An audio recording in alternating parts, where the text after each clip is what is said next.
Hello, folks. How you doing? My name's Feena Bonoan. We're going to start this episode of Campaign Update a little bit different today. Today, we're going to talk about religion. And so, in the spirit of religion, let me make sure I'm live on Instagram as well. There we go. Click that button. In the spirit of religion, I'm going to share with you a little verse. Well, it's not really a verse. I'm going to read the whole chapter of Psalm 91. My favorite chapter in the Bible for folks that need strength, that need reassurance. He that dwelleth in the secret place of the Most High shall abide under the shadow of the Almighty. I will say of the Lord, He is my refuge and my fortress, my God, in Him I will trust. Surely He shall deliver thee from the snare of the fowler and from the noisome pestilence. He shall cover thee with his feathers, and under his wings shalt thou trust. His truth shall be thy shield and buckler. Thou shalt not be afraid for the terror by night, nor the arrow that flieth by day, nor for the pestilence that walketh in the darkness, nor for the destruction that wasteth at noonday. 1,000 shall fall at thy side, and 10,000 at thy right hand, but it shall not come nigh to thee. Only with thine eyes shalt thou behold and see the reward of the wicked, because thou hast made the Lord, which is my refuge, even the Most High, thy habitation. There shall no evil befall thee, neither shall any plague come nigh thy dwelling.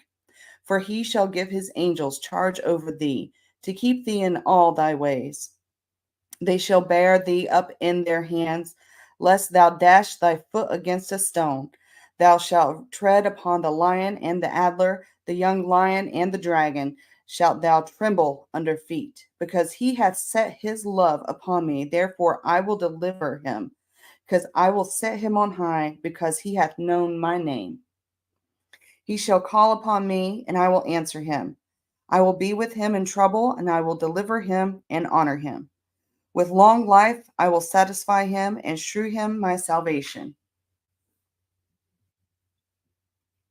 Now for the opening.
Good morning. Hello, Mike. I know we started off a little different, but I thought it was appropriate.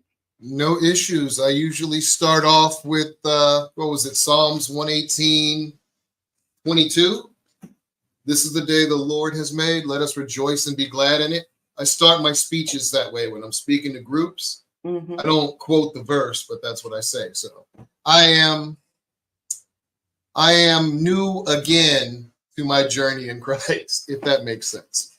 It always makes sense. Of course, we have backsliders coming back to church all the time. That's a good thing. And the world catches up and it beats you down because we're supposed to be in the world, not of the world. And that's what we're all working on, you know? Yes. In the world.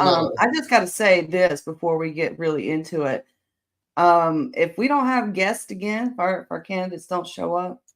Oh, I got a bunch of stuff to talk about church because I am not even joking.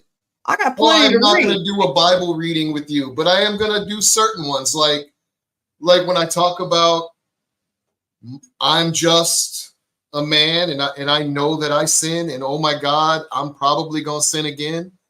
I literally wrote a poem called Not a Holy Roller because I'm really not. I feel like an imposter. I feel like I'm seeking to be a disciple and I'm doing it earnestly. But man, when you talk about sin, I had some epic ones and some of them I'm still proud of. So I'm trying to work through that part also. And I'm trying to get to the space where, you yield your mind to God, you yield your body to your mind so that you can be a perfect representation of divine love. That's what I'm going for. And I'm not there yet. So, well, before we get too far into religion, let me get my Liberty on the Road update out of the way. Okay. So, folks, hello. We're on the road. So I'm going to start showing you guys what we're doing. Last week, we had a hobnob down in Orange City. So this is the table. They had me up in a corner. Don't put baby in a corner. They put me in a corner. A lot of folks... And it's funny because the judge to the left of me in this picture, their colors were on brand. Thank you for going bright yellow and black. It worked. Here we go. Here's a picture from doing some. We were doing door knocking this weekend. Here's another picture from the hobnob. And, I'm going to just go ahead and go play this real quick. Where's that? At the very bottom. This is from the hobnob. Feena Bonoan, United States Senate candidate.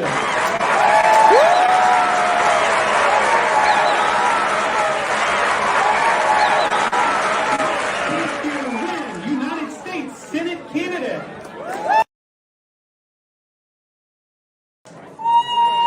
Next up, a big election here in the state of Florida for representation in Washington, D.C. In the race for United States Senate, Rick Scott, with 40.3% of the vote and a very heavy crowd here. Moving on now, in the House of Representatives. Yep, that was, so they had this part where, you just kind of walk across the stage like a pageant. And that's what this is getting ready to go up on the stage, walk across, they say your name. You're not allowed to say anything, but you smile real pretty and hopefully they'll vote for you. Gosh, that is the stupidest thing I've literally ever heard. Yeah, it's a pageant. It's a pageant. You're not allowed to say anything. They don't care what your views are, what your platform is. I've noticed a lot of folks don't even put like what their views are, what their issues are, what's important to them, what they're going for. They don't put that on their material at all. No, they just put their name and their color and their, Republican or Democrat, maybe. But that's whatever. I'll keep going. All right. So this is Liberty on the Road. Sun up. Door knocking. This is a new volunteer for my campaign, and his name's CJ in the back. Of course, that's me and my husband up front. And he took us out to Avondale area, Riverside, Avondale, Jacksonville, and his neighborhood, which is a nice historical area. And we were just doing door knocking out there in the morning, gave away, I think we probably hit up at least 100 houses. It wasn't too bad. And then here's the sunset from my pool when it's all done and tired. And because I know you guys want to see some hurricane porn, here we go.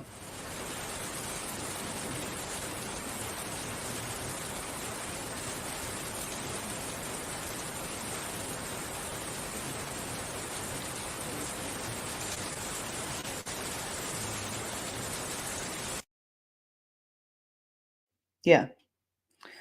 My pool overflooded. That's about it. My pool's running over, and the but is it still bad down there? Is it raining a lot? It's still raining, which is not good because it was flooding yesterday, and it's still raining, still flooding. It's more of like bands of rain now because we're on the other side of the eye now, where we're getting that outer bands again. So it's still pretty dangerous. I have a hobnob later, and I was supposed to be at it this morning. Well, I don't say I was supposed to be because I read the email wrong. I thought it was at 9 o'clock in the morning, and I'm like, oh my gosh, who's going to be there at 9 o'clock in the morning at this hobnob?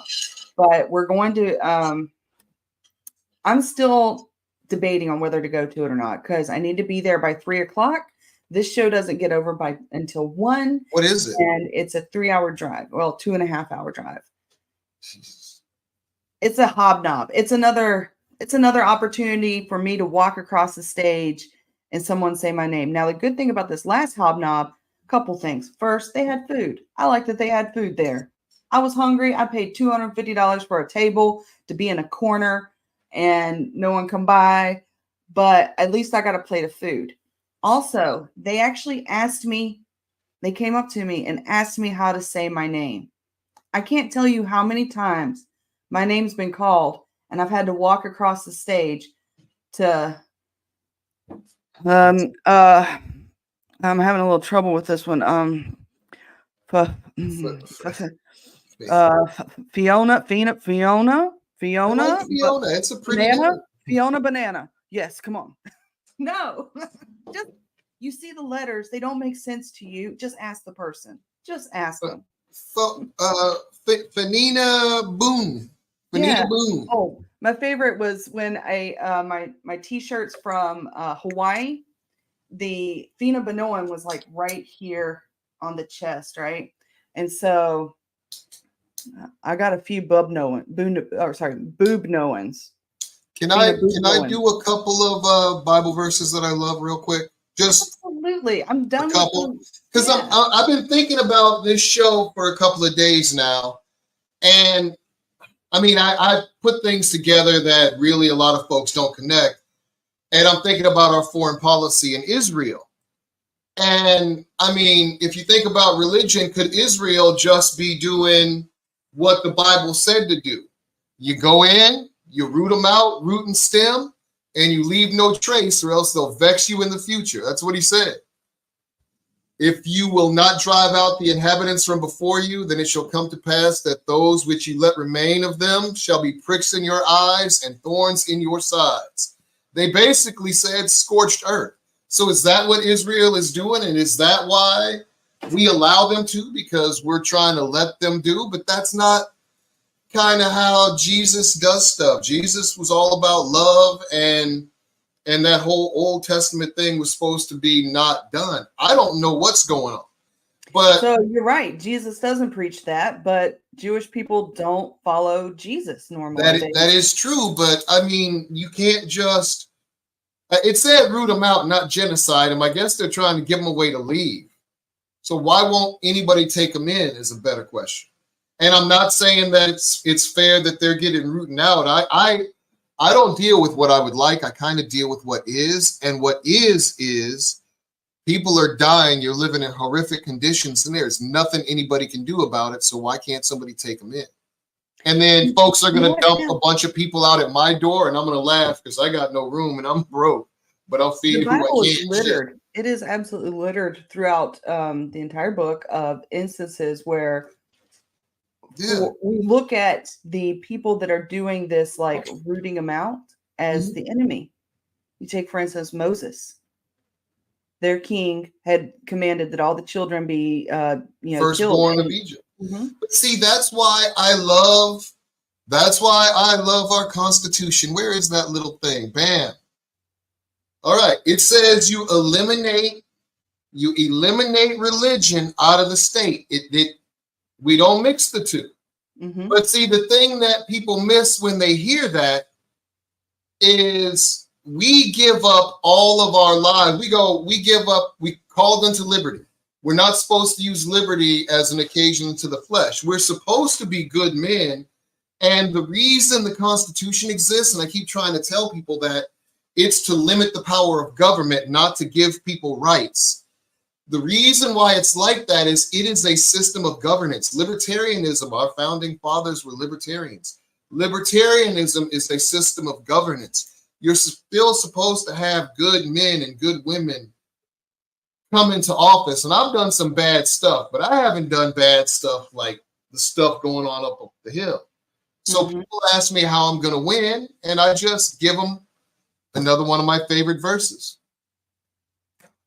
The race goes not to the swift, nor the battle to the strong. I keep telling people that. You don't know if you're going to win. You don't even know if you're going to finish. Run anyway. The race doesn't go to the swift. And I'm brighter than those Bamas who are running against me. I am not a holy roller. I swear to God. I happen to put Christ first in my life, but I'm not saying you have to. In fact, First Amendment says we can't make that a fact. I'm not trying to force you into stuff. I'm trying to be an embodiment of love. So fuck y'all if y'all don't get it. I get it. And you know what? I want to tell folks right now. I want to tell people a little bit about the show. Mike and I, we have a plan on what we're going to talk about as far as the subject. Like, we knew we were going to talk about religion. But I didn't tell him for one thing, I actually called him and told him I wasn't going to be here, but I am. But we don't really talk about what we're going to bring up and what we're going to present. And I love that you're presenting Bible verses, because I didn't tell you I was going to start out with a Bible verse. The look on your face on the backstage was just like, it was great. Because I also have other stuff. Like, I have population density. These are unauthorized immigrants by population. But then I got, I got Hindus. I got conflicts where religion is a mainstay. I got freaking, where's the Muslim one? People love that one. There you go. Muslim population density. Like 1 out of every 4, 1 out of every 5 people is a Muslim in the world. Socialism sucks. Venezuela is failing, but Venezuela is failing because we're putting sanctions and financial pressures on them. So does socialism suck and it's guaranteed to fail? Or does it fail because we keep kicking the crap out of the folks we don't like who are socialists? I don't know. The Muslims over there are having all sorts of problems. Are they having problems because Muslims just can't get along, just like the myth of black criminality? I'm assuming not. But we're over there mucking about. We're mucking about in Europe. Maybe the answer is the U.S. pulls back a little bit and gets out of everybody's shit, because I swear to God, this was the thing I was trying to show before. It's a radical take, but shalom means peace. Assalamu alaikum means peace be with you. Namaste means, I bow you, or, I recognize and acknowledge the divine in you. Jesus said, love thine freaking enemy. Who is in charge in DC? And then I went on to say it's the apocalypse. These cats, Ephesians 6:12, they are evil in high places. And I'm not saying I don't do bad and I ain't done my dirt in my day, but I ain't been to Epstein's kiddie porn island. and I'm not beholden to money and foreign interests. I refuse to be. And I'm assuming you're the same way. I don't steal, and I don't lie to get money. Like the person that's sitting in office right now, stealing, defrauding the American people of billions with a B, billions of dollars in Medicaid and Medicare. And when you defraud Medicaid and Medicare, billions of dollars, you are killing people. You are murdering them too. And I know that's some harsh words, but that's the reality.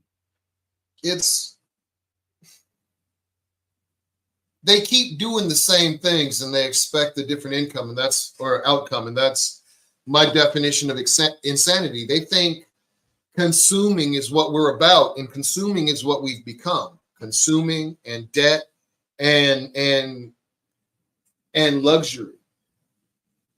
Hard work and the ability to produce something and the desire to make the world a better place is worth something.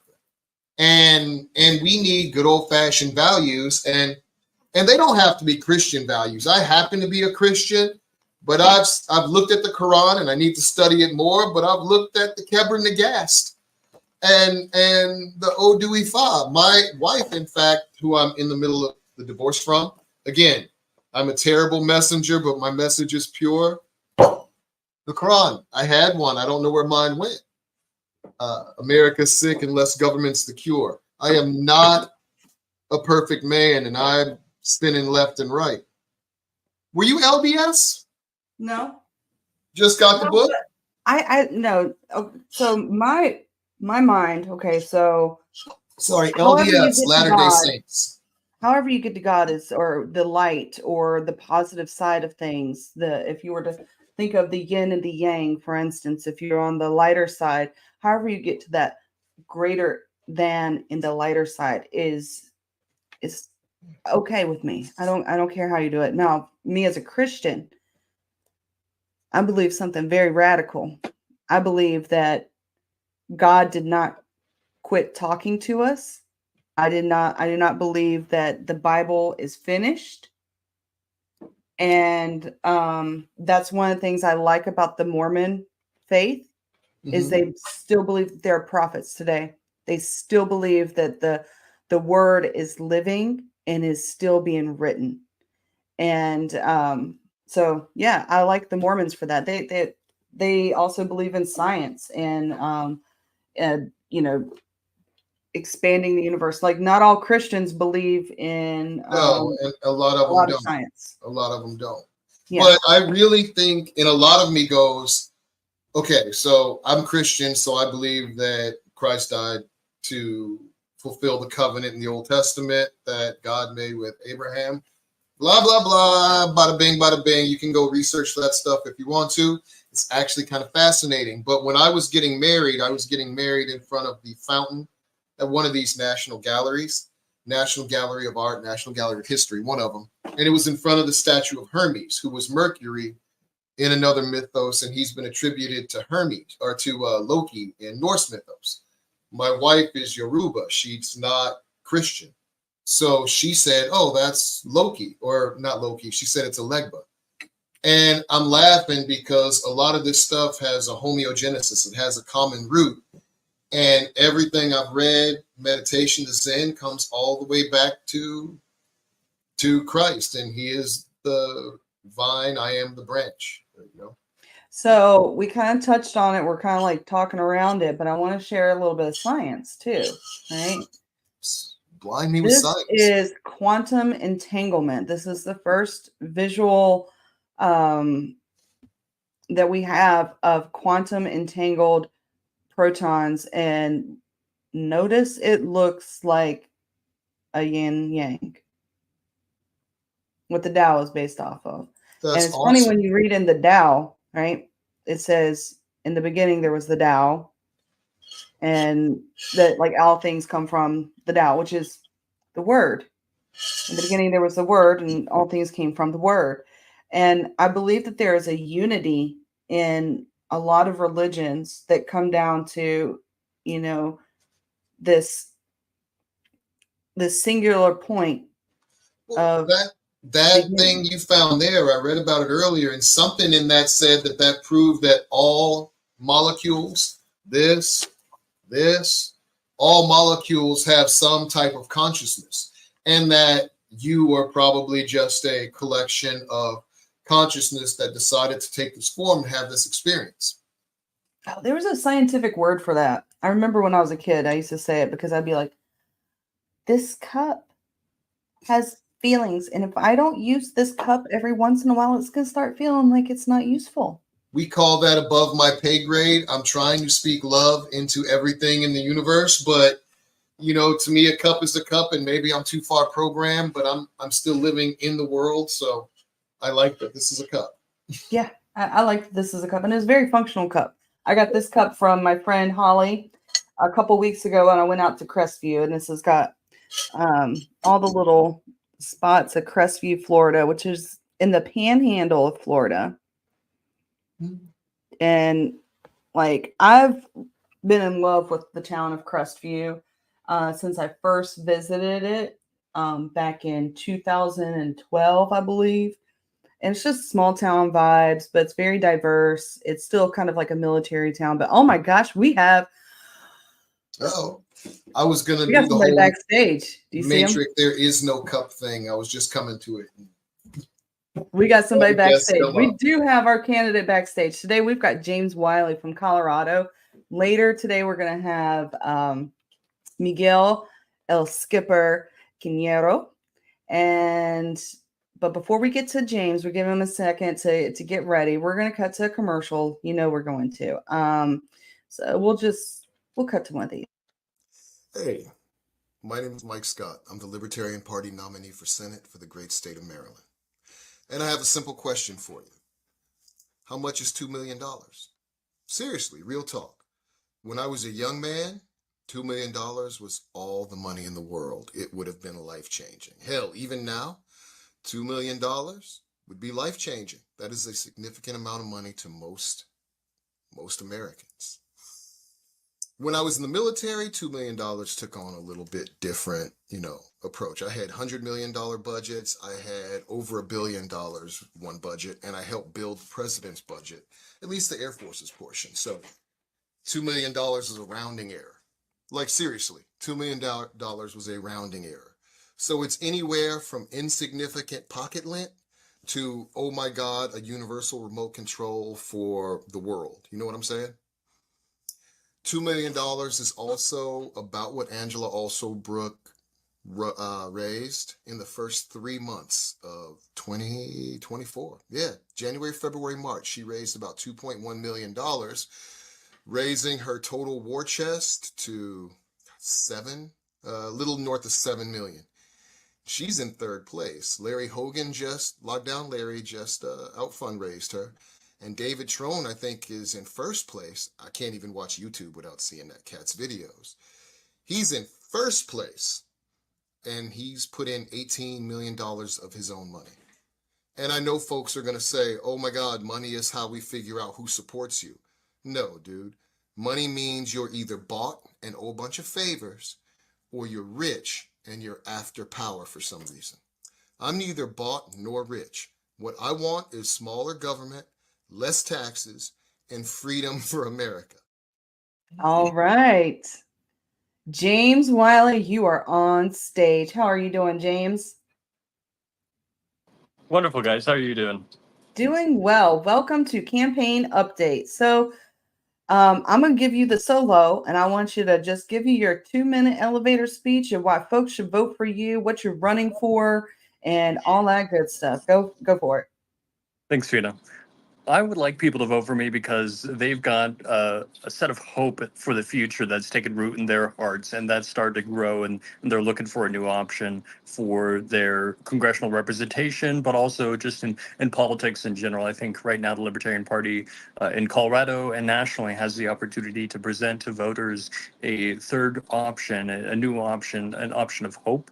And I'm here to do my part in carrying a little bit of that banner here in Colorado in the 3rd Congressional District, Lauren Boebert's former district. And I'm hopeful that we can help to ignite that movement here in Colorado and across the nation. So I hope if you have hope in your heart, anybody in the audience listening and anybody else in the world, that you'll also be looking for a third candidate, a third party option, something other than the duopoly, the uniparty that we've been experiencing for the last few hundred years here.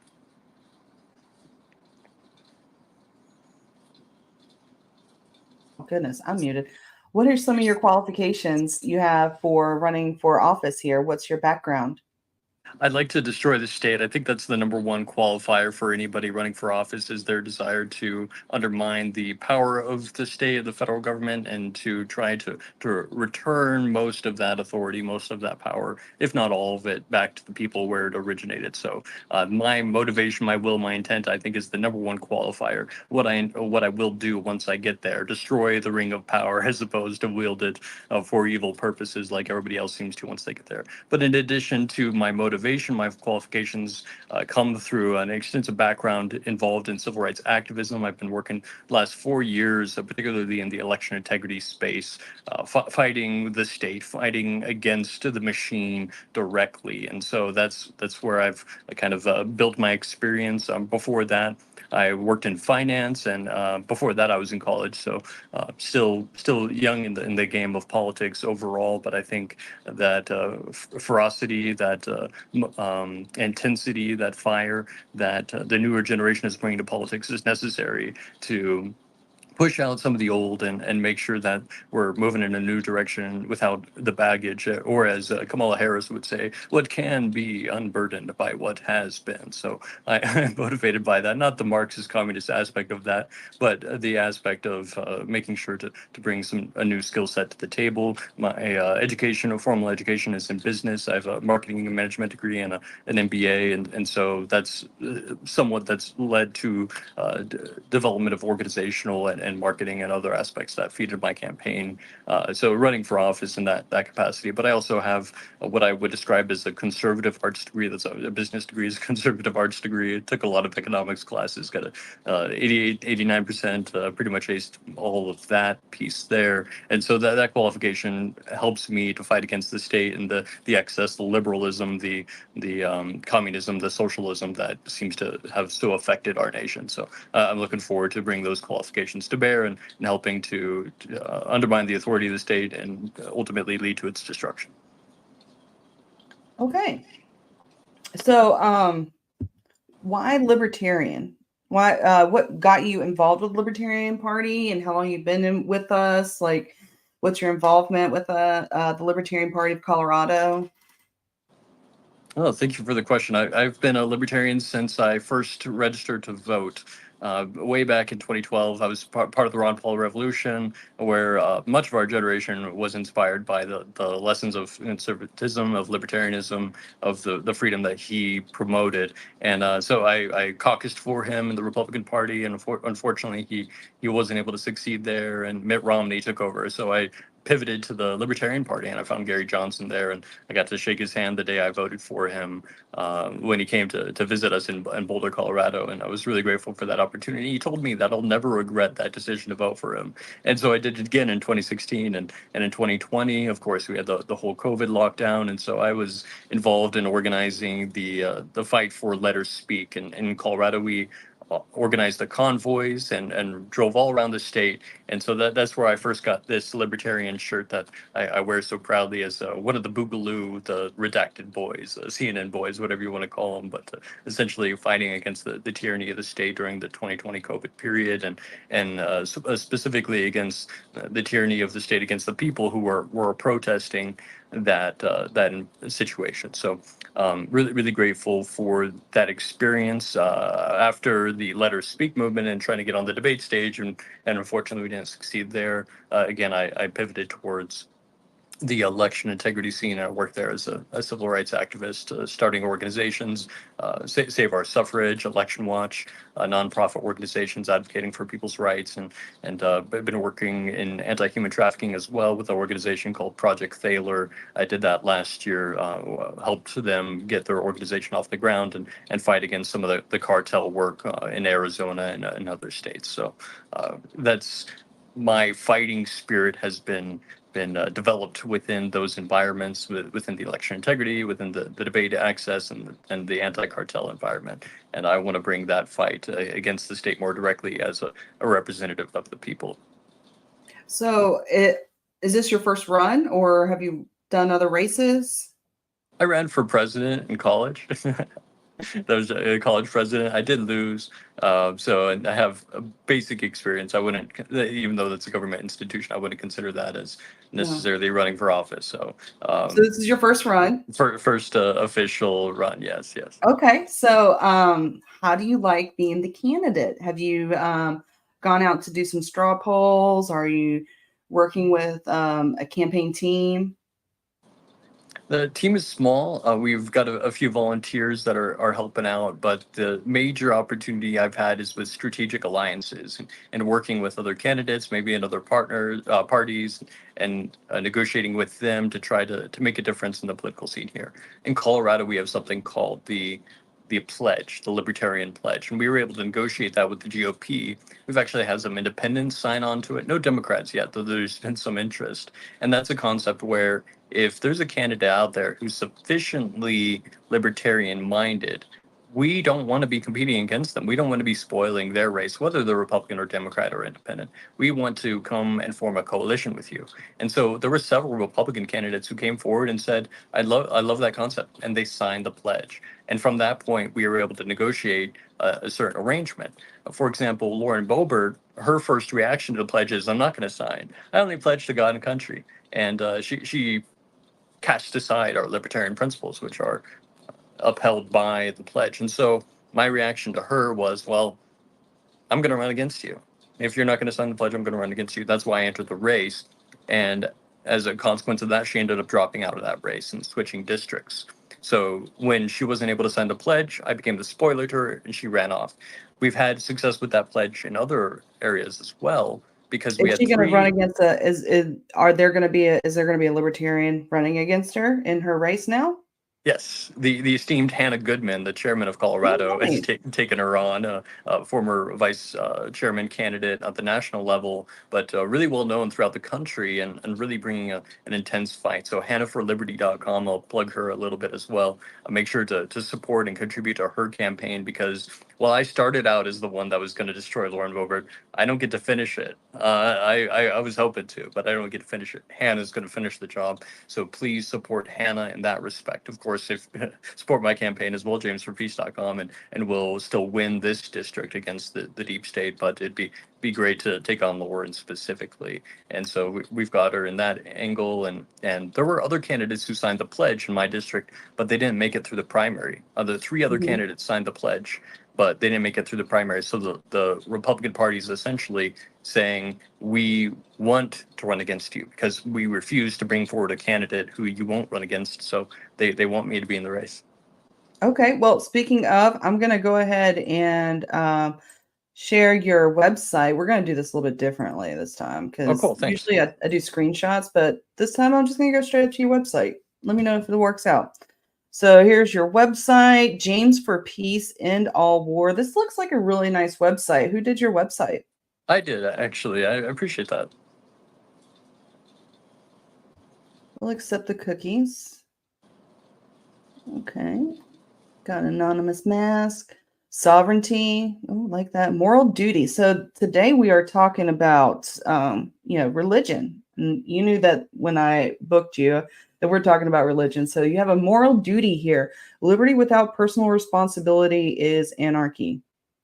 Our duty toward the attainment of our highest selves and our duty and service towards our fellow humans is the beautiful and rhythmic expression of our liberty. So what you said earlier, and let's see, this is where you can join, learn, give. Let's see, how can we give? Looks like, is this via PayPal, Express Checkout, Google Pay? Okay, Google Pay and PayPal. All right, nice.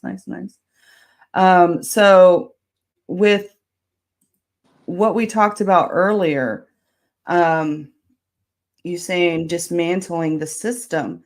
And then your website says that basically that, where is it at? Moral duty, liberty without personal responsibility is anarchy. Does that mean you're for or against anarchy, or do you have some kind of view of anarchy and how it applies to morality? I think anarchy is a wonderful philosophy that I think is definitely a place that people need to find themselves at least in one stage of their political journey. And I was there at one point, but I like to coin this other term, panarchy, a little bit, to where everybody is king. And it's leaning more towards the philosophy of personal sovereignty and the influence of that, because anarchy, that means we're basically beasts, no animals, no intellect, no morality.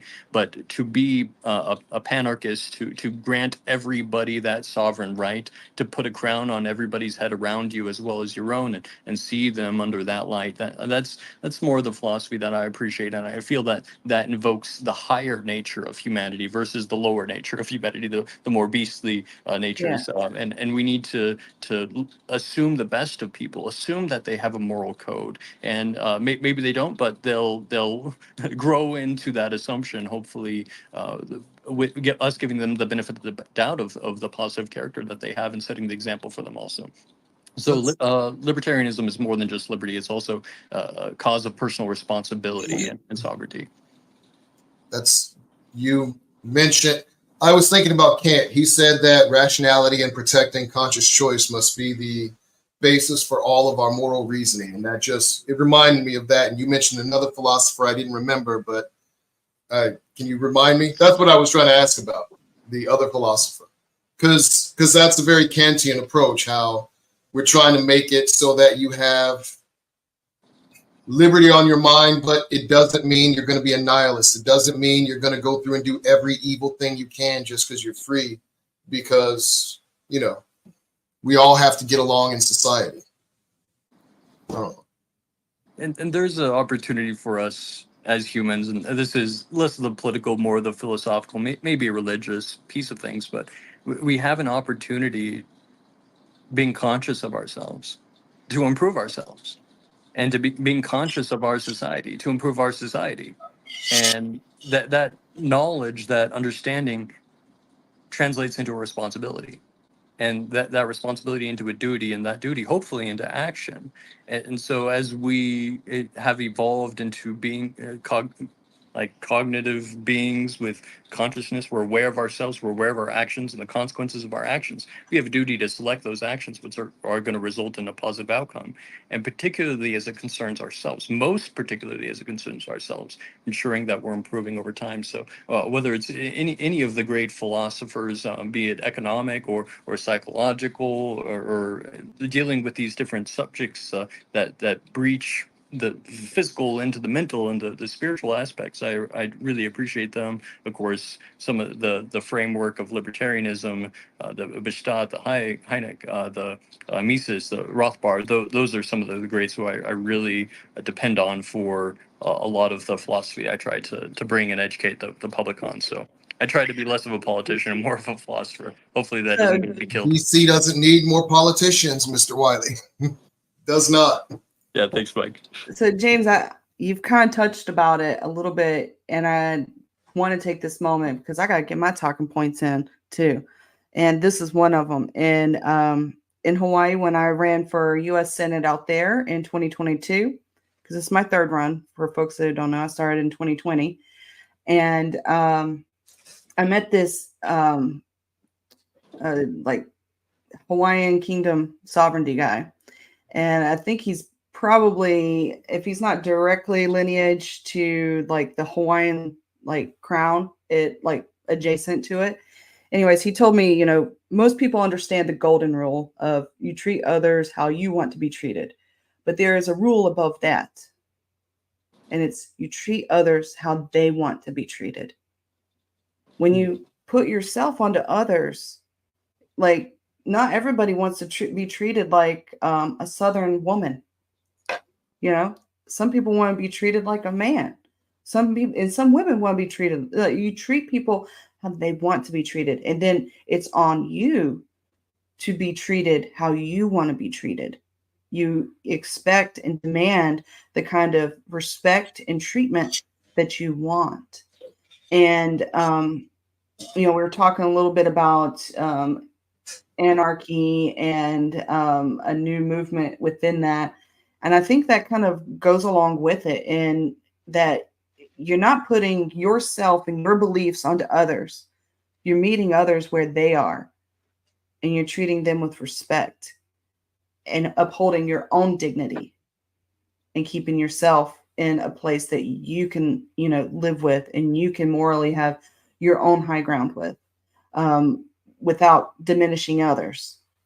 So. If everybody thought that way, though, we wouldn't necessarily need government, because if everybody, and that's what government's there for, is to protect us, because people are corruptible. Look at our politicians. They're powered by money. And if people are corruptible, then you don't concentrate power there. You give them as little power as necessary to affect what needs to happen. And what we're doing is going here, handle healthcare. Oh, we got defense. No, dude, we're not doing defense. We got 750 bases in 80 countries. We are on offense, dude. We are fun. It's horrific. The things that we're doing, again, Ephesians 6:12, evil in high places. We can do different things, and we should. So I'm a fan, James. I like what you said. I freaking love your take. It's rational and it's kind. It makes sense. So thank you for that take. What other questions? I know you got like 50. You said you had 50. Me? Yeah, sure. I've always got questions. I was actually going to go, if you're going to say 50 questions, and I'm going to go 50 questions, I'm put you on solo, and then I'm going to go for hot button issues. And I just want you to say yes or no. Okay. So quick. Okay. Here we go. Guns. All. Yes. Yes. Free markets. Maximum. Taxes. None. Abortion. As long as it doesn't kill the child. Weed. 30% and above. 30. What do you mean by 30% and above? He's only giving you the THC rating. 30% and above? I'm just saying, like, if you're gonna smoke something good, like Colorado, like some Skywalker OG or some Blue Moon, like there's some really good strains that in Pueblo definitely hit the mark. He said, "Don't smoke no ragweed," is what he said. He said, "Don't play with no ragweed if you're gonna smoke." Brown. Get the sticky. Brown. Maybe I should stick with yes and no. Going back real quick. Let's see. All drugs. Legal. Let's see. Prostitution. Decriminalized. Roads. Privatized. My house. Your temple. Okay. My body. Your temple. Okay. All right. So I feel like I've given you the hot seat. That's pretty good. You did all right.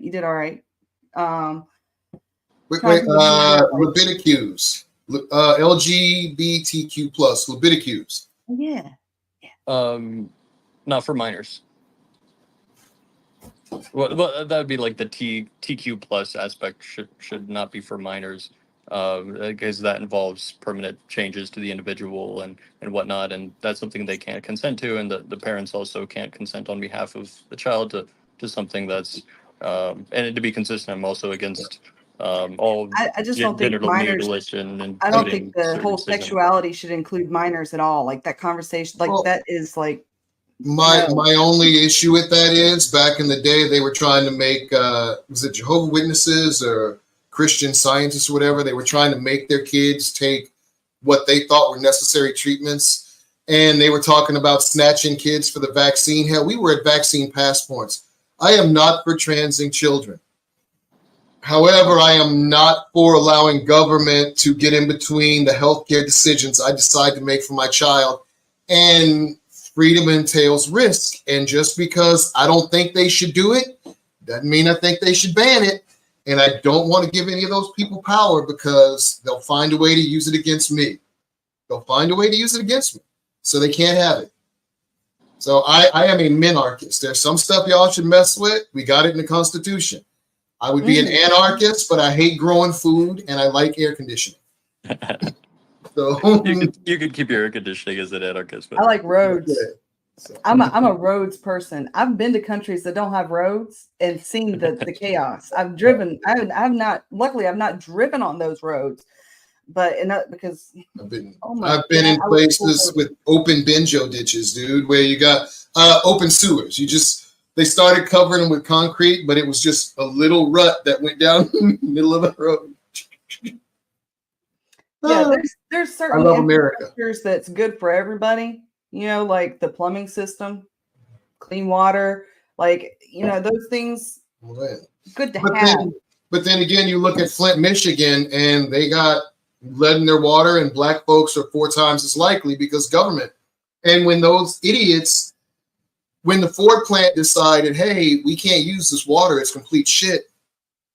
The government gave them the old water that was there. They're trying to drive people out of those areas or hurt them so that they can reclaim that. So something cool, if you want land, go to Detroit. Something's going to happen out there. The government found something or knows something. That's just my 2 cents.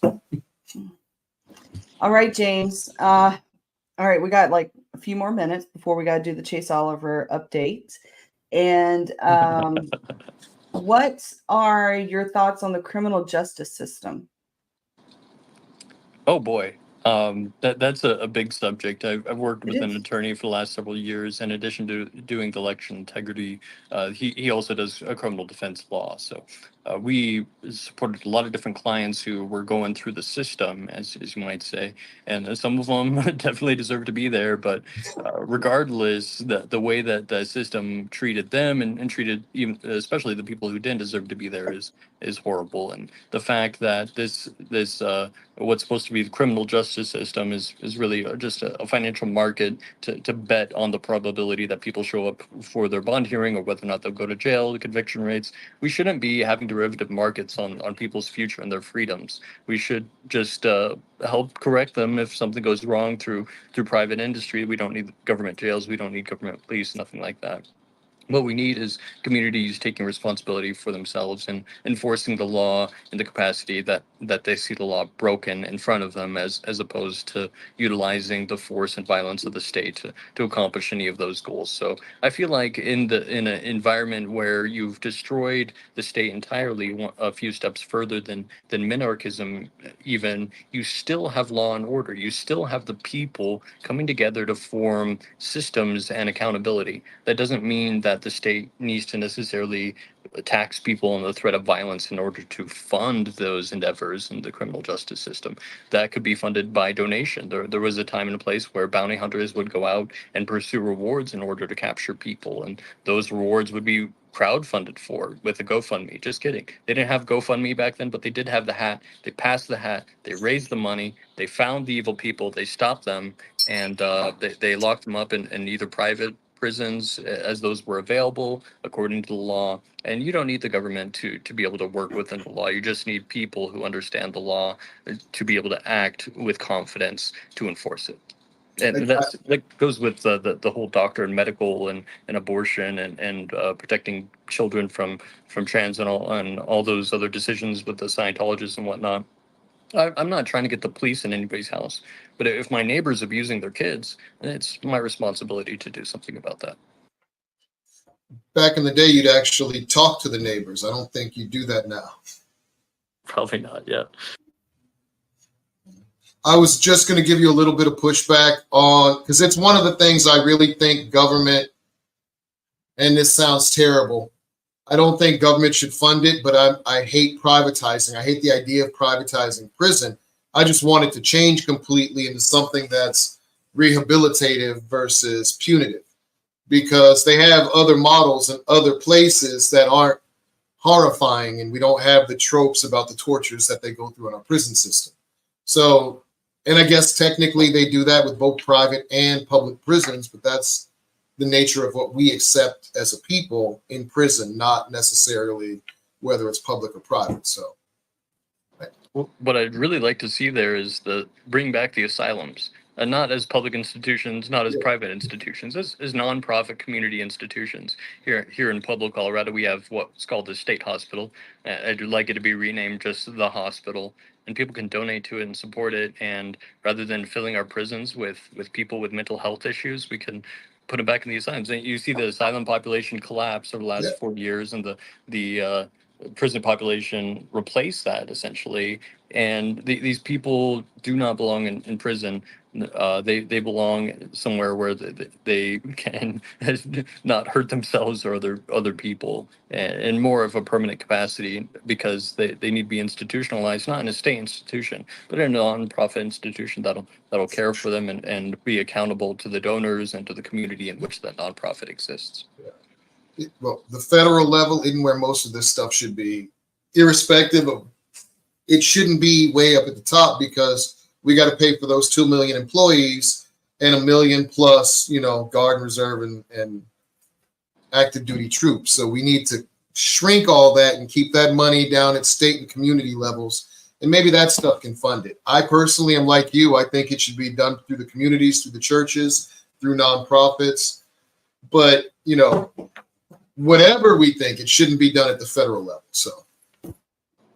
All right. Well, James, thank you for coming on the show. Thank you for giving us a campaign update and letting us know about what's going on in Colorado.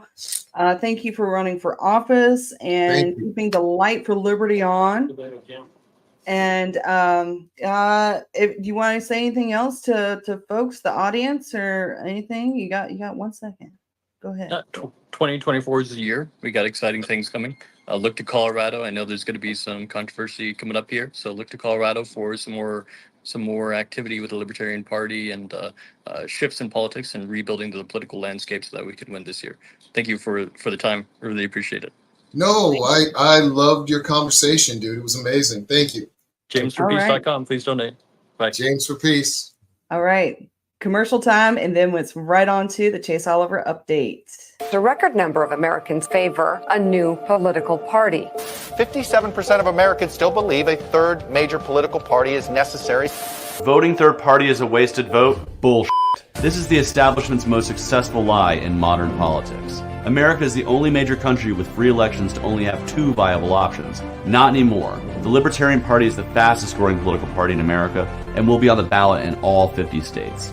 And when we talk about winning, we don't just mean winning the White House. There's all kinds of wins you can have in your state if you vote Libertarian today. We can win ballot access that makes it easier for future candidates to run for office. We can win major party status that gives us more attention from the major media. I think it's a great day to be a Libertarian. And we could have Libertarians getting elected all over the country in local races. Whenever Libertarian candidates are able to break through the mainstream media blackout, our support grows. In my televised debate with Senator Raphael Warnock, I was able to reach out to millions of voters. Many of them realized that they were Libertarian all along and just didn't know it. Why is that the radical idea and not the rational idea? If you live in a solid blue or a solid red state, voting for Trump or Biden is a wasted vote, and it won't change the outcome. Voting Libertarian is the only way to make your vote truly count. Currently, all the 2 major parties have to do is be slightly less evil than the other side to win. Let's make the statement that we will accept no evil. When someone tells you you're wasting your vote, recognize that they don't care about you. It's a selfish statement. They are saying that your beliefs are worth being represented, that you should silence your voice so theirs can be louder. Vote your conscience, not someone else's politics. Breaking up the duopoly is the only chance for the real radical change needed to give the power back to you, the people. Voting for Chase Oliver for president will contribute to bringing more choices into our political system. A successful third party forces the 2 old parties to think about the issues Americans truly care about. Keep them honest. Show them they must earn your vote. Change begins at the grassroots. I'm Chase Oliver, a candidate for president, and I approve this message.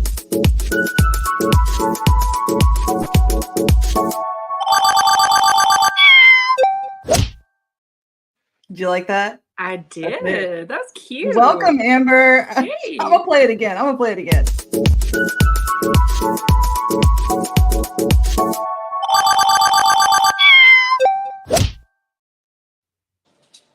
love it so much.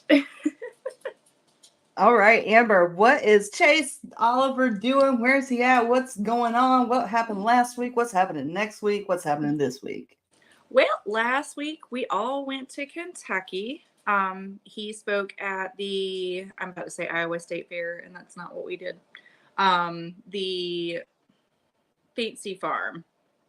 It's a big picnic they have down in Fancy Farm. And Chuck Schumer spoke, and it was very turtly. But Chase got, I think, a good response. People actually listened to him. He did one zinger, and I could not break that down on my iPad, but I would have if I could have.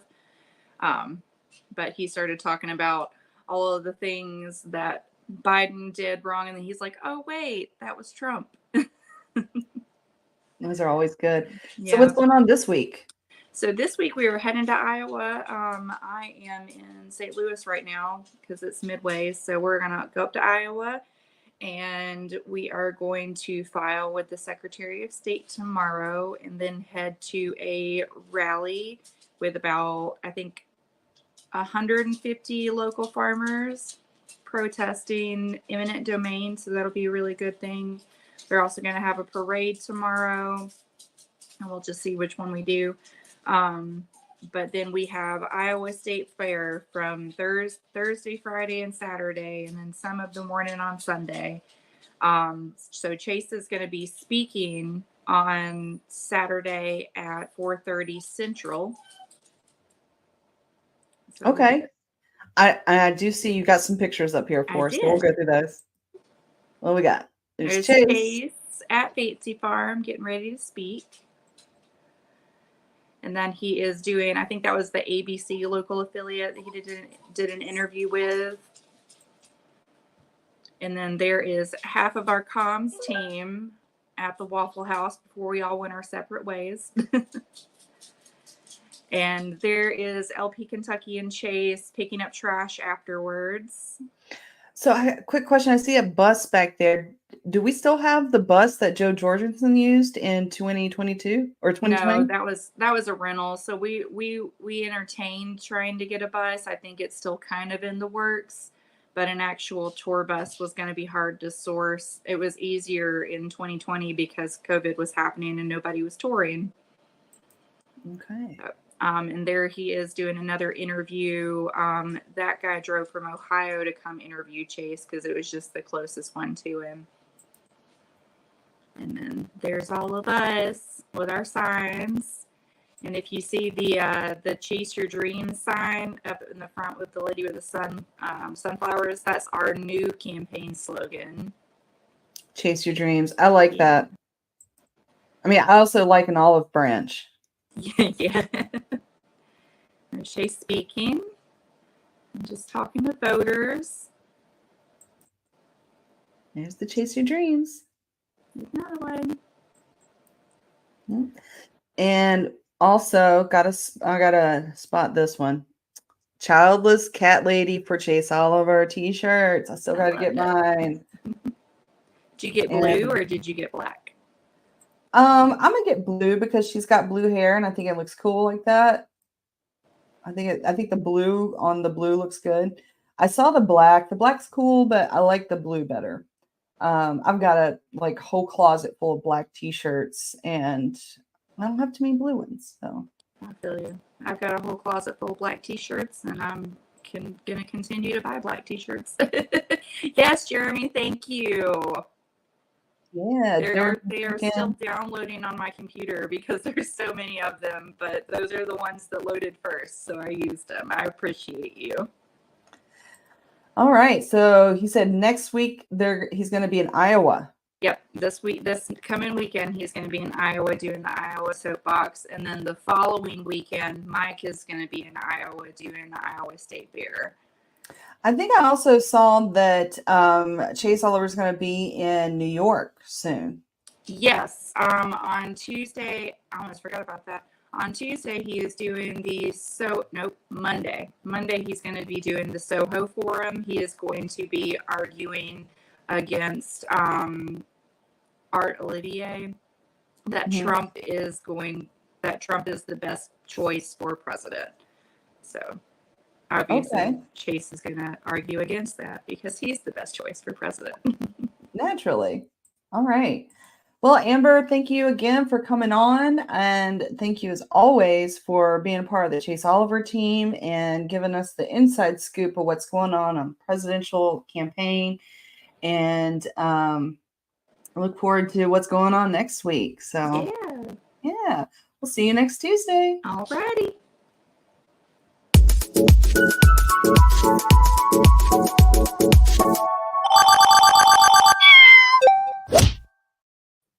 All right.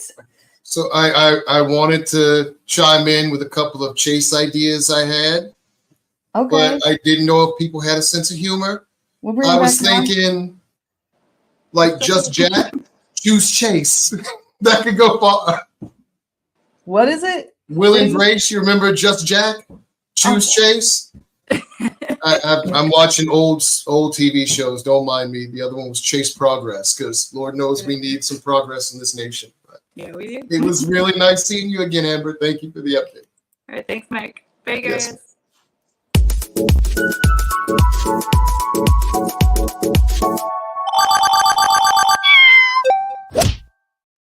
All right. Our next guest, folks. He's a high flyer. He's a hero. And he's running for mayor of Miami-Dade County here in Florida. Please welcome Miguel Quintero. Hello. Thank you very much. Thank you for having me. Nice. Thank you. Nice meeting you. Hola. Nice to meet you. She's serious, though, when she says you're high flying, right? So I read something about that. You want to tell us a little bit about that? Yeah. So I am the owner of Miami Flying Trapeze. We're the only school in the South Florida area between 3 counties, the major counties down here, Broward, Monroe, and then Miami-Dade County is the biggest county in Florida in population. And we have a very big budget. So our budget down here in the county is bigger than 9 state budgets. And we're one of 67, 66. Feena is 67, 66 counties in Florida. Yes. I think Yeah. we have a $13 billion budget here in the county. Wow.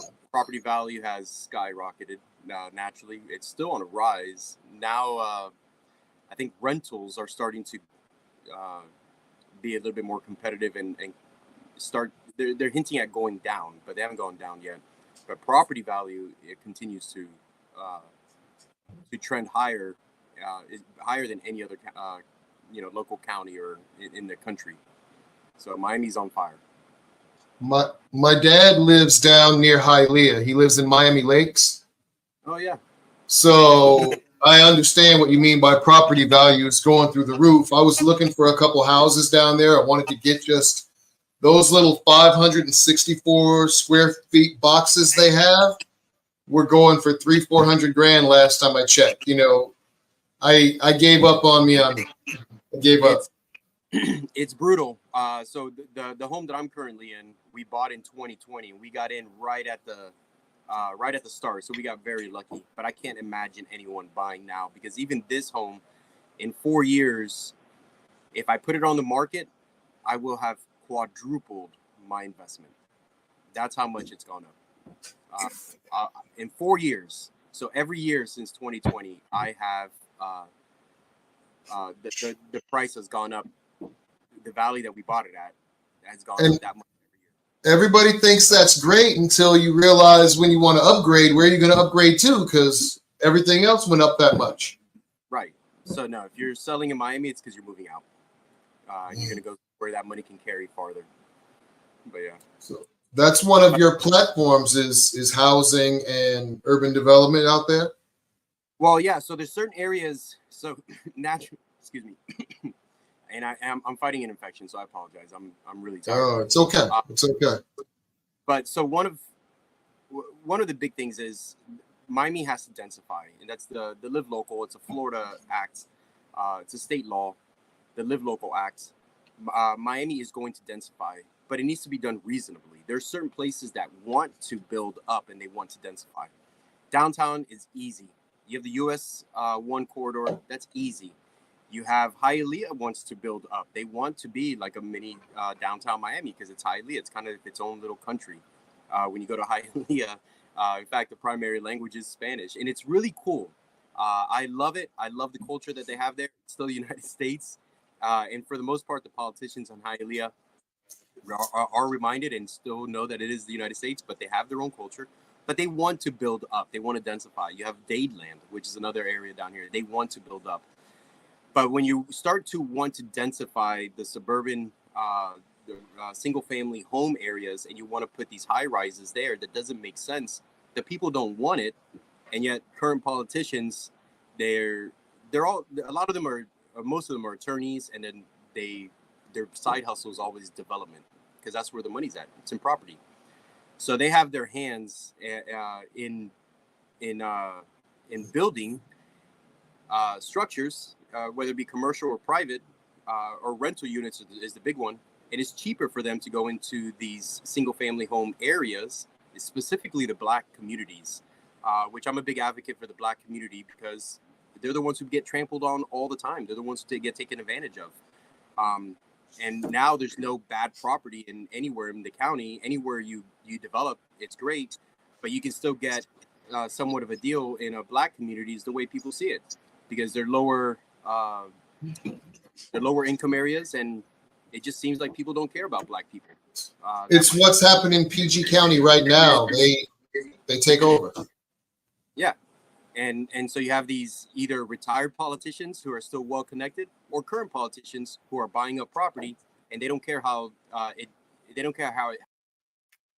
I apologize, my friends. We are going to stop the show right now and restream due to some technical difficulties. So I'm streaming not on all platforms. So we are going to restream beginning at the we're going to begin at the Chase Oliver update, going into the interview with the candidate for Miami-Dade County Mayor Miguel Quintero.